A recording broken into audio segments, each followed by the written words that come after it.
In this video, I'm going to share my recent travel vlog exploration of Route 66 from Arizona to Texas on a tour bus. I'll cover some of its rich history while sharing the historical landmarks and interesting roadside attractions that I experienced along the way. I hope you'll follow along.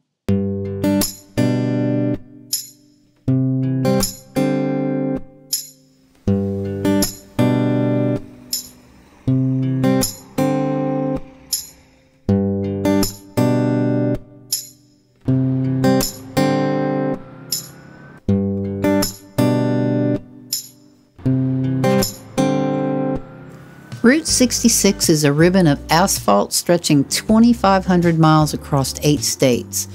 Also known as the Main Street of America, today this stretch of highway from Chicago, Illinois to Santa Monica, California weaves through the heart of the United States, offering a nostalgic journey through time.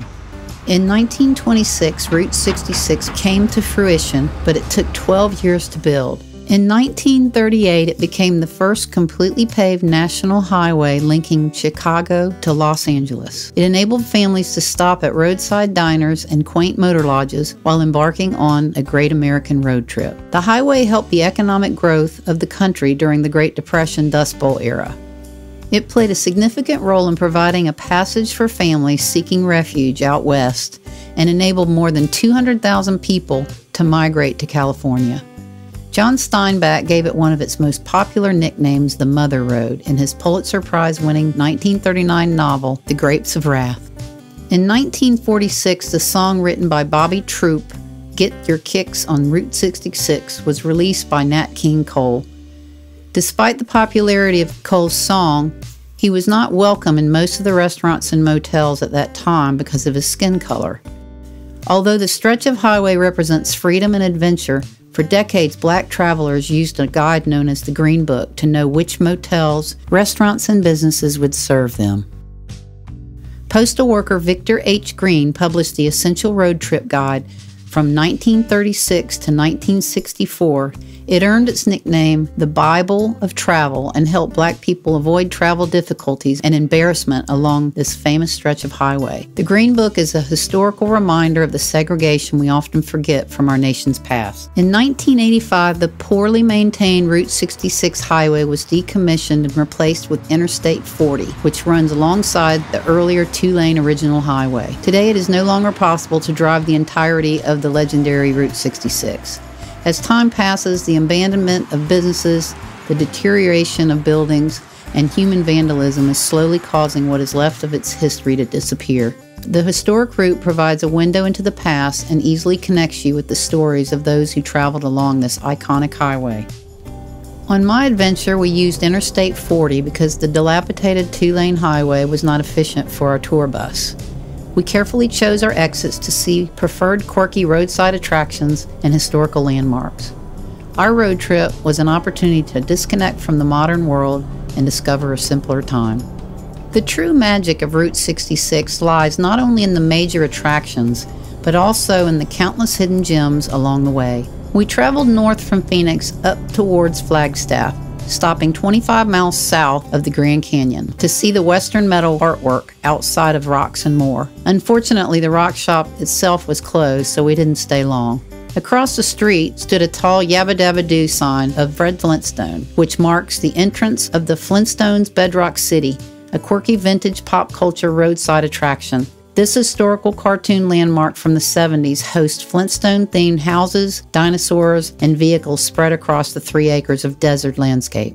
On the property, there is also a campground and a wild bird refuge. It was also closed, so we pressed on. By sunset, we had made our way to the Grand Canyon Plaza Hotel, just a mile from the south entrance of the Grand Canyon National Park. Our trip was during the off-season, and the little town of Tusayan felt like a ghost town. We had a late dinner in the hotel lounge and headed to our rooms for the night. As I fell asleep, I was excited about starting our Route 66 adventure the next day. In the morning, we headed to the Grand Canyon South Rim, entering the park and doing some sightseeing. We stopped along the road, taking in the beautiful and majestic canyon and the rock formations at various lookout points as we headed back down towards Flagstaff.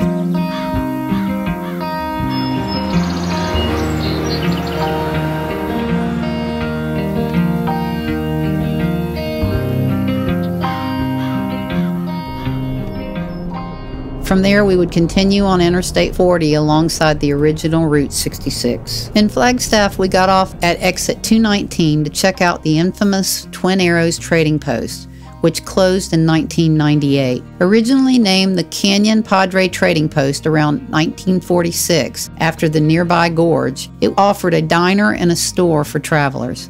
In 1955, when the Troxel family took it over, they renamed the complex Twin Arrows Trading Post after erecting two 20-foot-high wooden arrows, complete with tips and feathers, in the parking lot.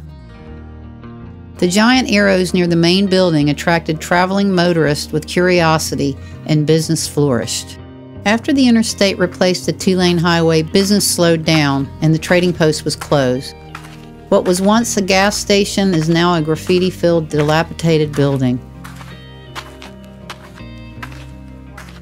Sometime in February of 2022, one of the arrows fell due to high winds and was removed. The footplate and the wooden footing still stand, but the second arrow is no longer there.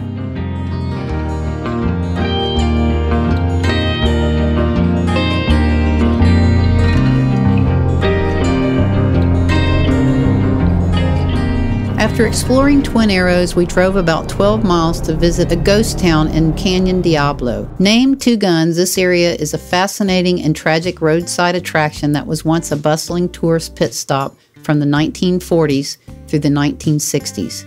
Native Americans inhabited the land between 1050 and 1600 AD.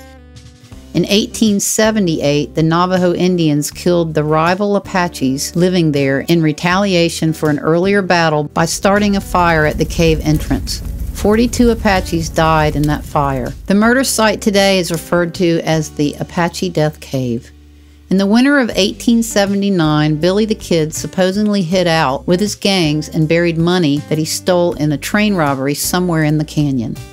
In 1914, the Oldfields settled there and operated a trading post for travelers, prospectors, cowboys, and Indians, known as the Canyon Lodge. In the 1920s, Earl and Louise Cundiff purchased 320 acres of land in the area and built a trading post, restaurant, gas station, and post office.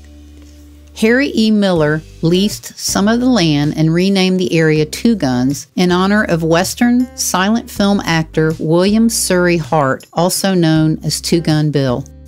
Miller opened a trading post and zoo complete with mountain lions, cougars, snakes, and Gila monsters. He decorated the Apache Death Cave with lights, offering tours and selling Apache skeletal remains to traveling tourists. A year later, Miller got into a fight with Earl over the terms of the lease, shot him in cold blood, but was acquitted. After being mauled by two of his mountain lions and bitten by one of his venomous Gila monsters, Miller left the state, taking turquoise jewelry, silver, and other expensive merchandise with him.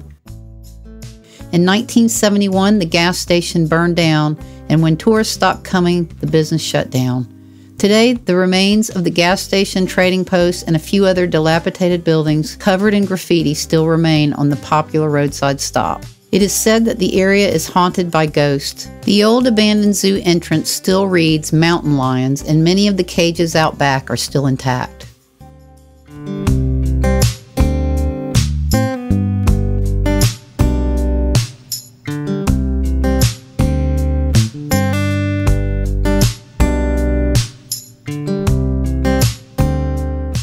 Our next stop, about 30 miles east, was the charming town of Winslow, Arizona. Popularized by the Eagles song Take It Easy, we visited the Standing on the Corner Park. As you arrive, you feel as if you've been transported back in time. The Eagles' greatest hits play through speakers on the streets near the park. It's estimated that nearly 100,000 people visit each year. This quirky little part of town, made famous by the Eagles, sits on the corner of 2nd Street and North Kinsley Avenue. In between the old buildings, there's a statue of Glenn Fry, a painting on the road of a Route 66 sign, a statue named Easy, which is a man holding an acoustic guitar, and a 1960s red flatbed Ford parked on the nearby street.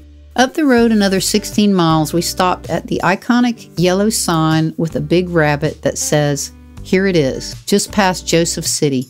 The Jackrabbit Trading Post is a longtime landmark where you can get all kinds of Route 66 and Native American souvenirs.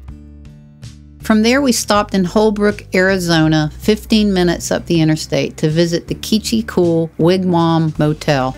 Its interest has grown over the years with its appearance in the Pixar movie Cars. The hotel showcases vintage cars parked on the property and charming, well-preserved concrete teepees that you can stay in overnight. These Wigwam motels, built in the 1930s and 1940s, were the brainchild of Frank A. Redford and have become one of the most memorable and iconic motel chains in the U.S.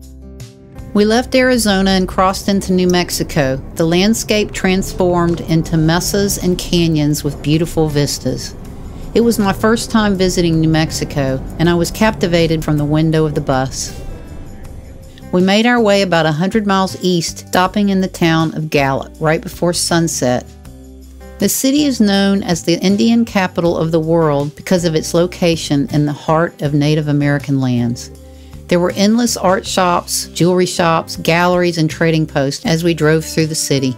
Founded in 1881, Rand McAnally labeled Gallup as America's most patriotic small town. It's responsible for manufacturing more than 70% of the nation's Native American jewelry. Because we arrived at sunset, we were only able to make one stop, so we decided it would be Hotel El Rancho. It is known for its red carpet reputation, where Hollywood stars of yesteryear came to film westerns. Ronald Reagan, John Wayne, Katharine Hepburn, Kirk Douglas, Gregory Peck, and Humphrey Bogart are just a few of the stars that have graced the rooms of this unique hotel. In 1936, visionary and movie theater tycoon R.E. Griffith wanted to create a place that would immerse people into the Old West. The Depression enabled success for movie makers at the time, and he wanted to give people a true Western experience. New Mexico offered a beautiful Western landscape for the imagination of filmmakers, so Hotel El Rancho was a perfect fit for hosting directors, actors, and film crews. The hotel offered Hollywood movie makers a comfortable, fun, and lively place to stay, and launched the hotel into the Hollywood spotlight. Its ranch architectural style includes a grand lobby with exposed wooden beams, a large stone fireplace, and a curved red carpet staircase. The decor is made up of rich colors, rugged Western surroundings, and memorabilia from movie stars throughout time. The hotel remains an icon within New Mexico and along Route 66. We originally had planned to stay the night in Albuquerque, but found out that there were highway delays due to snow, so we ended up staying in Gallup for the night. I was bummed, but with all adventures, sometimes plans have to change. I hope you all will come back and watch part 2 of this trip from New Mexico to Texas. It's on the way.